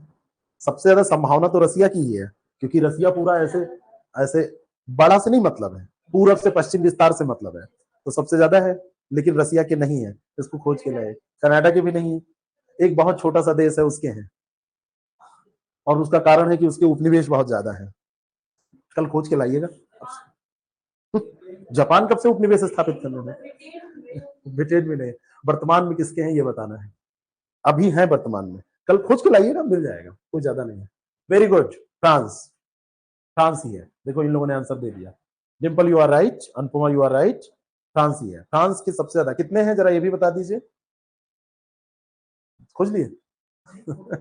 अच्छा याद है, फ्रांस के कितने हैं बताइए आप लोग। ये सब सवाल हैं, ये पूछे जाने वाले सवाल हैं, ठीक है। तो अगर मैं आपसे पूछूं कि जो हमारे मानक टाइम 13 है, फ्रांस के 13 है, हाँ 12-13 कंफ्यूज कर रहे हो आप लोग, मुझे तो 13 ही याद आ रहा है, देख लीजिए एक बार, हो सकता है 12 12 ही है, ठीक है 12। 12 12 ही है, ठीक है, सही है। देख लीजिएगा 11 रसिया के हैं और इसके 12 हैं, बस ये कंफ्यूजन था, 11 और 12, ठीक है, वेरी गुड, बहुत बढ़िया। 5 राज्य आपको याद रहेंगे ना, 5 राज्य याद रहेंगे ना, 5 राज्यों का नाम याद रखिएगा जहां जहां से ये गुजरती है। थोड़ी देर ये पूरा हो जाएगा तब हिंदी चलेगा, हम लोग ब्रेक नहीं करेंगे और क्या, अभी बचा है इसमें। अच्छा, एक बहुत महत्वपूर्ण मुद्दा मैं आपको बताने जा रहा हूं, उस पर थोड़ा सा बात कीजिएगा। ये सामान्यतः आपको किताब में नहीं मिलेगा। भारत उष्णकटिबंधीय देश है या शीतोष्ण कटिबंधीय देश है? सिद्ध करना पड़ेगा, जो भी आप बोलोगे उसको मैं सिद्ध करवाऊंगा आपसे, इसलिए सोच के बोलना।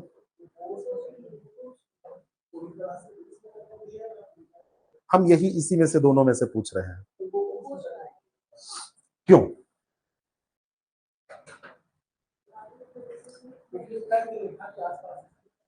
चलो इसको और हम सरल कर देते हैं, समशीतोष्ण कर देते हैं। और अगर हम यहां से समशीतोष्ण निकालते हैं तो समशीतोष्ण में भारत का 2/3 हिस्सा आता है। कर्क रेखा के उत्तर में, आप नहीं आए थे तब, कर्क रेखा के उत्तर में भारत का 2/3 हिस्सा है और कर्क रेखा के दक्षिण में भारत का 1/3 हिस्सा है। तो समशीतोष्ण में 2/3 हिस्सा आता है। और जो इधर बचा उष्णकटिबंधीय क्षेत्र, उष्णकटिबंधीय क्षेत्र में भारत का 1/3 हिस्सा आता है। उष्णकटिबंधीय भाग से 2 गुना है समशीतोष्ण भाग। बात समझ में आ रही है ना? मैं पहले कॉन्सेप्ट बता चुका हूं कि कर्क रेखा अगर रखे हैं आप यहां पर, तो इधर का हिस्सा 2/3 है, इधर का हिस्सा 1/3 है। ये उष्णकटिबंधीय जलवायु है, कर्क विषुवत रेखा के नजदीक, तो 1/3 है, ये 2/3 है। लेकिन भारत को 2 कारण हैं जिन कारणों से हम हमेशा उष्णकटिबंधीय देश मानेंगे। अगर उत्तर आपसे पूछा जाए कि क्यों, वो भी मैं बता रहा हूं, और क्या मानेंगे ये भी, ये उष्णकटिबंधीय मानेंगे। उसका एक कारण है भौगोलिक। भारत वैसे हो जाता शीतोष्ण, भारत हो जाता समशीतोष्ण। भौगोलिक एक कारण है हिमालय की ऊंचाई। अगर हिमालय नीचा होता ठंडा हो जाता पूरा। तो एक कारण यहां पे नोट कीजिए, हिमालय, ठीक है। दूसरा कारण यहां पे नोट कीजिए,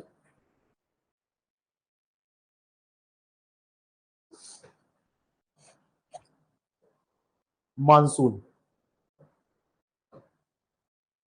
ठीक है। ये भारत को एक विशिष्ट स्थिति देता है, इस कारण से हम उष्णकटिबंधीय कह रहे हैं। दूसरे कारण हम बता रहे हैं आपको सांस्कृतिक। आप कहेंगे कि सांस्कृतिक भूगोल में कहां आ गया, तो सांस्कृतिक भूगोल भी होता है। संस्कृति कभी भी पीछा नहीं छोड़ती, संस्कृति हर जगह रहती है। हमारे यहाँ की जितनी भी बस्तियां पाई जाती हैं, हमारे यहाँ जितनी भी बीमारियां फैलती हैं, हमारे यहाँ जो खेती होती है, हमारे यहाँ जो प्राइमरी एक्टिविटीज है, प्राथमिक प्राइमरी एक्टिविटी यानी कि प्राथमिक क्रियाकलाप, ये सारे के सारे पाए जाते हैं उष्णकटिबंधीय। हमारे यहाँ की बीमारी भी उष्णकटिबंधीय होती है। हमारे यहाँ ज्यादा क्या बीमारी होती है? डेंगू फैलेगा, उष्णकटिबंधीय बीमारी है, हैजा फैलेगा, मलेरिया होगा हमारे यहाँ सब ज्यादातर तो। अच्छा, जिसको हम कुछ नहीं समझते वही सबसे बड़े बीमारी कारण बनता, मच्छर। कि तुम्हारी औकात क्या है, मच्छर जैसे तो हो, और वही मच्छर काट लेता है, तो वो क्या नाना पाटेकर का डाला है ना, एक मच्छर आदमी को कुछ बना सकता है। हाँ, अगर मुकेश अंबानी को हो जाए तो वो भी खत्म हो जाएंगे, पैसा थोड़ी ना देखेगा, है कि नहीं है? तो अब ये फैक्ट हो सकता है आपको अभी समझ में ना आए कि भारत को उष्णकटिबंधीय सिद्ध करने के लिए मैंने भौगोलिक और सांस्कृतिक, क्योंकि मैंने कोई रॉकेट साइंस नहीं बताई है, लेकिन जैसे जैसे आपकी बुद्धि का विकास होगा वैसे वैसे फैक्ट आपको समझ में आएगा। तो कहीं आपसे कोई इंटरव्यू में पूछे तो उष्णकटिबंधीय बताइएगा। वैसे मैं सिद्ध कर सकता हूं कि भारत में विश्व की सारी जलवायु पाई जाती है, लेकिन एक ब्रॉड लेवल पर एक जो मान्यता है वो हम यही मानेंगे, ठीक है ना? तो वो तो वर्गीकरण है, वो तो ऑप्शनल में हम लोगों ने बहुत अच्छे से पढ़ा है। हर जलवायु पाई ही जाती है भाई। आपको मैं यहाँ पे एस्किमो के रहने की परिस्थितियां भी बता दूंगा। एस्किमो जाए रहे, चले जाओ सियाचिन ग्लेशियर पे, है ना। और यहाँ पे कीनिया से भी बढ़िया टेम्परेचर हम दे देंगे, चले जाओ दक्षिण में, फरवरी में केरल जाके देखो, इधर से व्हाइट जाओगे, उधर से बढ़िया ब्लैक कलर के होके आओगे, इतना बढ़िया टेम्परेचर फरवरी में, तो सब यहां में होता है। ठीक है, चलिए थोड़े से कुछ फैक्चुअल काम कर लेते हैं। हमारे यहाँ की जो बॉर्डर है, सीमा, ये सब आप पढ़ते हैं अपने आप, थोड़ा थोड़ा मैं बता दे रहा हूँ, बाकी आप सब रटे हुए हैं। सबसे ज्यादा सीमा किसके साथ मिलती है? बांग्लादेश के साथ। सेकंड नंबर पर चाइना है। क्रम याद रखिएगा इस बार के लिए, ये भी इंपॉर्टेंट है, फर्स्ट सेकंड ये बहुत इंपॉर्टेंट है। थर्ड नंबर पर पाकिस्तान के साथ है, चौथे नंबर पर नेपाल के साथ है, पांचवें नंबर पर म्यांमार, फिर भूटान, फिर अफगानिस्तान। सबसे ज्यादा इंपॉर्टेंट है अफगानिस्तान के साथ सीमा, जो कि बहुत छोटी सीमा भारत साझा करता है।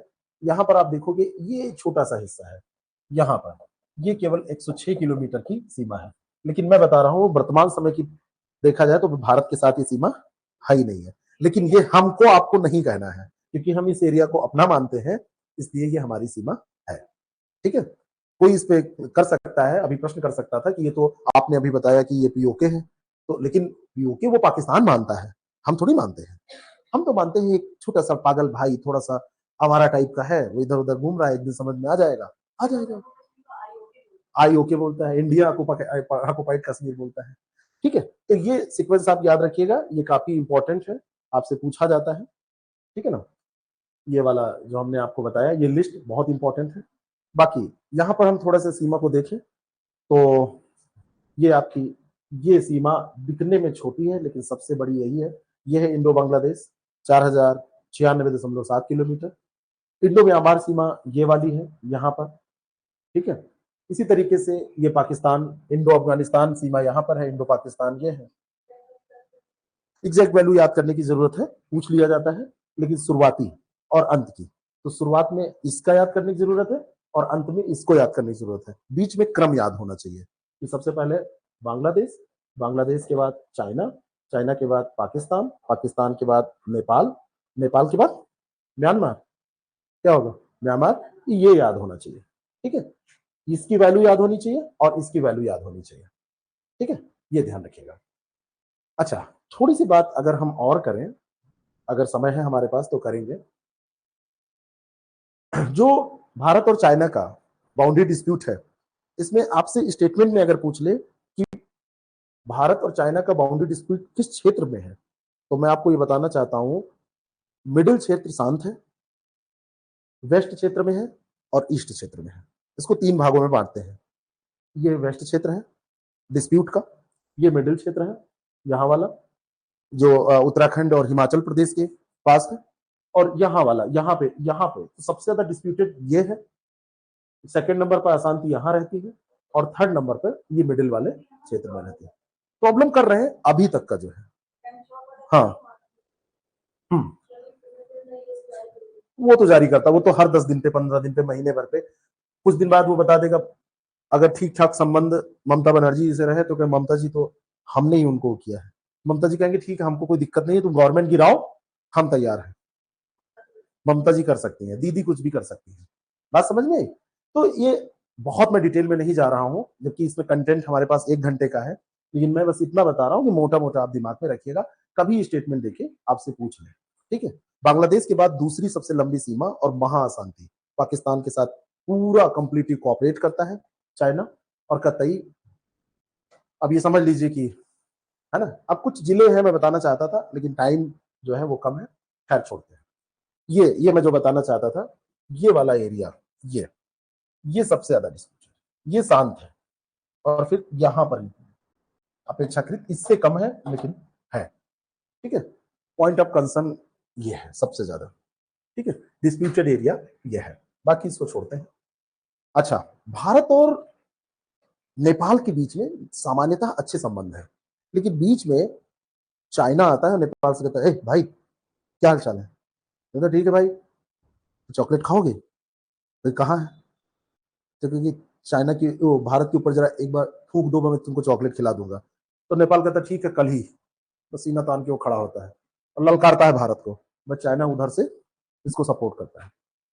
कुछ विवाद हैं हमारे और नेपाल के बीच में, उनको हमको देख लेना चाहिए। एक है काला पानी का विवाद, कभी भी आपसे पूछ लिया जाए कि काला पानी क्षेत्र, तो इसको अंडमान निकोबार मत समझिएगा, ये भारत और नेपाल के बीच में एक विवादित क्षेत्र है। ठीक है, विवादित क्षेत्र काला पानी क्यों आया? काला पानी जो है ये एक वैली है, ये क्या है? एक घाटी है कहां पे? ये उत्तराखंड में पड़ती है, उत्तराखंड में पिथौरागढ़ में पड़ती है। कहां पड़ती है? पिथौरागढ़ में, उत्तराखंड में। भारत के द्वारा ये प्रशासित है। कैलाश मानसरोवर मार्ग पर ये स्थित है। अब भारत जो है वो अपना दावा इस पे, भारत के पास ये है ही। नेपाल कहता है कि ये भारत का नहीं है। नेपाल कहता है कि वास्तव में ये हमारा सबसे वेस्टर्न मोस्ट है ना, सबसे पश्चिमी हिस्सा है। नेपाल कहता है ये हमारा पश्चिमी हिस्सा है, और भारत कहता है कि ठीक है तुम बॉर्डर शेयर करते हो हमारे साथ, लेकिन ये तुम्हारा हिस्सा नहीं है, ये वास्तव में हमारा हिस्सा है, भारत के कब्जे में है। ठीक है, विवाद कहां से आया? काली नदी है यहाँ पर, यहाँ पर काली नदी बहती है। और काली, म्यांमार भी तो चाइना ऑक्युपाइड है सर, तो क्या चाइना की बाउंड्री में काउंट नहीं करे? म्यांमार चाइना ऑक्युपाइड है मतलब, अरे ऐसे कैसे ऐसे थोड़ी ना कुछ भी कर देंगे। आप आते हैं उस पर, अभी बॉर्डर के कंट्रीज बताते हैं। ठीक है, तो काली नदी भारत और नेपाल के बीच में सीमा निर्धारित करती है। काली नदी बीच में, इधर आपका इंडिया हो जाएगा और इधर आपका नेपाल हो जाएगा, इसके बीच में सीमा निर्धारित होती है। 1816 की बात है, थोड़ा सा नोट कर लीजिएगा। 1816 ईस्वी में नेपाल साम्राज्य और ब्रिटिश भारत, एक एंग्लो नेपाली युद्ध हुआ था। तो नेपाल साम्राज्य और ब्रिटिश भारत के मध्य सुगौली की संधि में, सुगौली की संधि में, सुगौली की संधि, सुगौली की संधि में काली नदी को भारत और नेपाल के बीच में पश्चिमी सीमा, मतलब नेपाल की पश्चिमी सीमा के रूप में मान्यता प्रदान की गई थी, यह स्थापित किया गया था।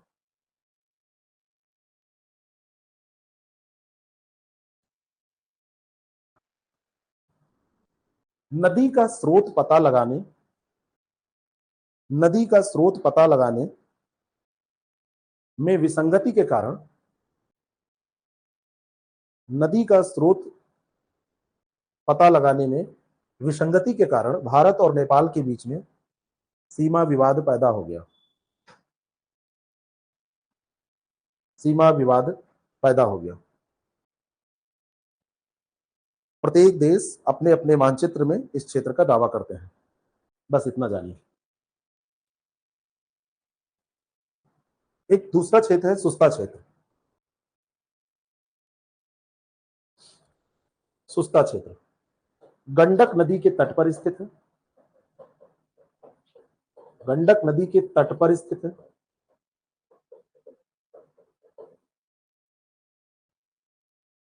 सुगौली की संधि के अनुसार, उसी में सुगौली की संधि में यह भी हुआ था, सुगौली की संधि के अनुसार गंडक नदी अंतरराष्ट्रीय, भारत और पाकिस्तान के मध्य अंतरराष्ट्रीय सीमा है।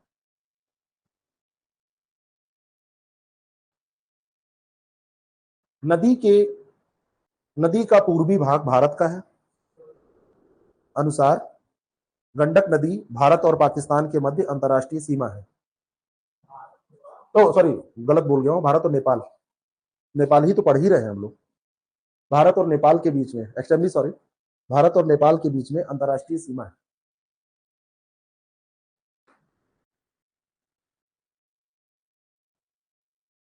नदी का पूर्वी भाग भारत का है और नदी का पश्चिमी भाग नेपाल का है।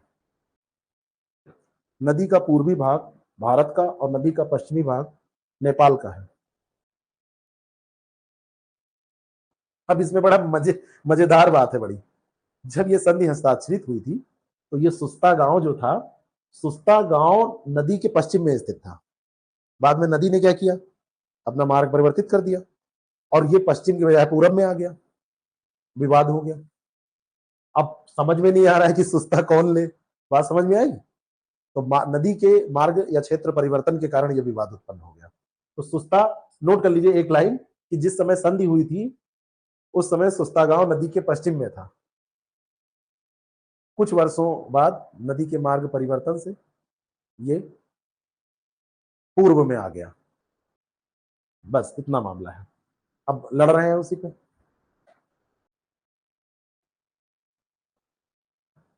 सबसे बढ़िया सीमा जो भारत की है वो किसके साथ है चारू, बताइए? भूटान के साथ, कोई विवाद नहीं। हालांकि चाइना कोशिश करता रहता है यहाँ पर भी, लेकिन यहाँ के किम जोंग, वो क्या इनके नरेश का क्या नाम है, भूटान खुशहाली सूचकांक में नंबर 1। बहुत बढ़िया। यहाँ पे खुश रहना सबसे ज्यादा जरूरी है। बड़ा बड़ा बढ़िया देश है, प्राकृतिक तौर पे बहुत संपन्न देश है। अरे छोटा होना उसके कोई समस्या या विशेषता नहीं है, लेकिन बहुत खुशहाल है। तो ये बिल्कुल शांति प्रिय सीमा है। सांगतेंग वाइल्ड लाइफ सेंचुरी है, एक बार ये भी पूछी गई है। भूटान से सीमा किसकी किससे मिलती है? सिक्किम की मिलती है। नोट करिए, भूटान ऐसे सेंटर में लिखिए, और भूटान के चारों तरफ इधर आप लिखिए सिक्किम, जैसे जैसे है वैसे लिख लीजिए। यहाँ लिखिए वेस्ट बंगाल, यहाँ लिखिए आसाम, यहाँ पर लिखिए, और किससे मिलती है? अरुणाचल प्रदेश, बस। और कोई मिलेगा? अरुणाचल प्रदेश। ये प्रश्न पूछा जाता है आपसे, इन्हीं से तो मिलेगी कि और किसी से मिलेगी? भूटान से, यही से मिलेगी। अब इसी में दे देगा एक मेघालय, और लोगों को वेस्ट बंगाल याद नहीं आता है। वेस्ट बंगाल ऐसे घुस गया है ना इधर। ठीक है, चलो सरक्रीक वाला क्षेत्र देखते हैं, भारत और पाकिस्तान के बीच में ये विवादित क्षेत्र है सरक्रीक। इंडिया कहता है हमारा यहां तक है। इंडिया क्लेम करेगा किधर, ज्यादा पश्चिम में बढ़ के। पाकिस्तान कहता है कि ये हमारा यहां तक है। बहुत पतली पट्टी है, उसी के लिए कटे मरे जा रहे हैं ये लोग। कितने किलोमीटर ये चौड़ी पट्टी है? बहुत छोटी सी पट्टी है। किलोमीटर इसकी इसकी चौड़ाई पता है? 96 किलोमीटर चौड़ी पट्टी, इतनी छोटी भी नहीं है। ठीक है, इसी यही विवाद का कारण है। वो इधर बताता है, ये क्लेम करता है पाकिस्तान, और ये क्लेम करता है चाइना। ठीक है। 1914 में एक बॉम्बे सरकार ने, तब वो 1914 में गुजरात और महाराष्ट्र एक ही में हुआ करता था ना।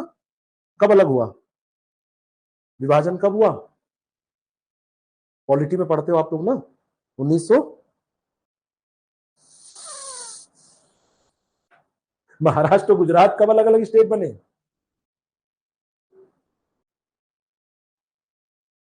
हम तो माफ कर देंगे, लेकिन परीक्षा माफ नहीं करेगी आप लोगों को। हाय, आप लोग बताइए। हैं? अरे दादा, ये कितनी बुरी बात है, ये पता है आप लोगों को? यही पता हो तो। 1960 में, वेरी गुड, बहुत अच्छे। 1960 में अलग अलग बने ना। तो बॉम्बे सरकार ने पाकिस्तान, मतलब उस समय क्या हुआ था, बॉम्बे सरकार का एक प्रस्ताव था, वहां कच्छ के महाराज राव राव थे, तो उनके साथ एक समझौता हुआ था। बाद में कच्छ के साथ ये विवाद है, खैर ये सब छोड़िए, इतना लंबा पढ़ने की जरूरत नहीं है। काम की पढ़िए, नहीं तो हम भटक जाएंगे, तो बहुत आगे पहुंच जाएंगे। बस इसको मैं दिखाना चाहता था। यहाँ पे थोड़ा सा आप देख लीजिए, ये सरक्रीक जो है ये कच्छ के रन के पश्चिम में है। एक बार सवाल पूछा गया था कि सरक्रीक कहाँ है, तो कच्छ के रन के पश्चिम में है।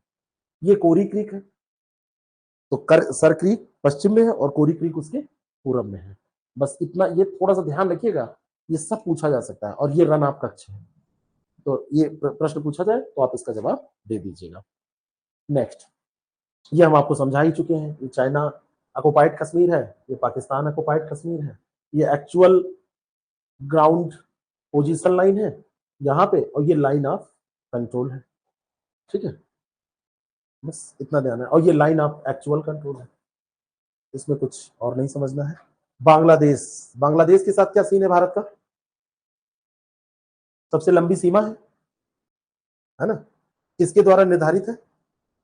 रेडक्लिफ अवार्ड के द्वारा। रेडक्लिफ अवार्ड के द्वारा भारत और बांग्लादेश की सीमा नोट कर लीजिए, रेडक्लिफ अवार्ड के द्वारा निर्धारित है।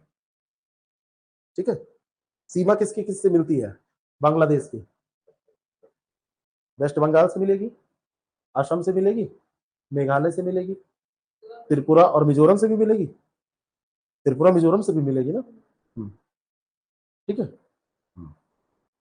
एक स्थान पूछा गया था चंदन नगर, एक बार, ये त्रिपुरा में। ये सब यूपीएससी पूछता है, ये लोग ऐसे नहीं पूछते हैं, लेकिन थोड़ा थोड़ा आप जानते रहिएगा।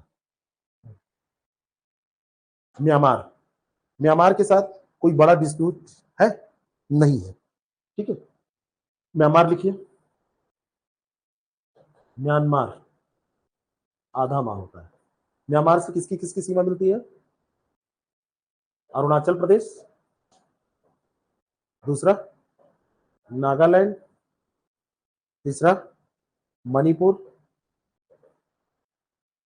अगला मिजोरम।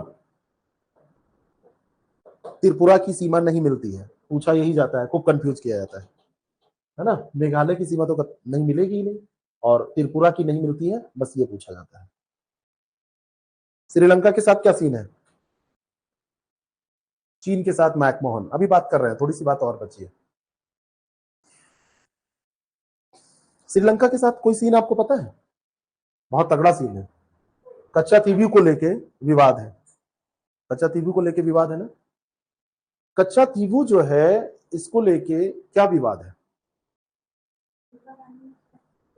दे दिया था, और इसी कारण से इसीलिए मांग रहे हैं।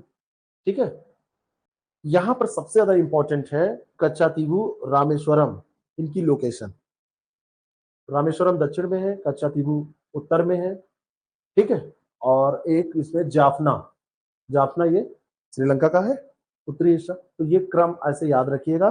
बाकी यहाँ पर कोई बहुत बड़ी चीज हमको नहीं लग रहा है इस समय समझने लायक है ना। हाँ, और ये कच्चा तीवू है कहाँ? पाक स्टेट में।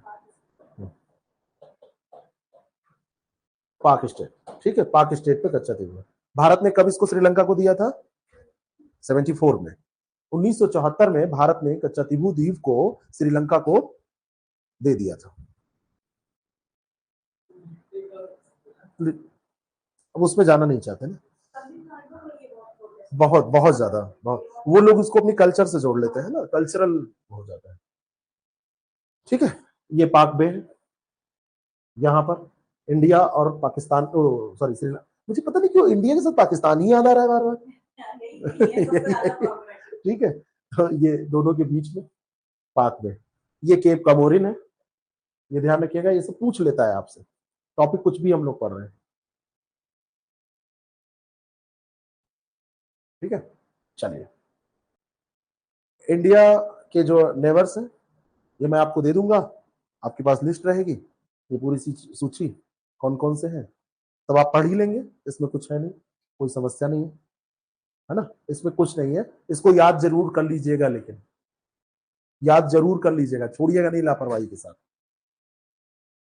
अच्छा, कुछ चीजें मैं आपको लेके इस समय के लिए इंपॉर्टेंट है, इंपॉर्टेंट स्ट्रेटेजिक पॉइंट जो है, सिलीगुड़ी कॉरिडोर, चिकन नेक, ये बहुत बताते रहते हैं, जैसे कुछ बात होगी मैं आपकी तो तुरंत सर चिकन नेक है। ठीक है, तो चिकन नेक वो सिलीगुड़ी कॉरिडोर को कहते हैं, connect north east India to mainland, क्योंकि ये कनेक्ट करता है, इसलिए इसकी स्ट्रेटेजिक वैल्यू बहुत ज्यादा बढ़ जाती है।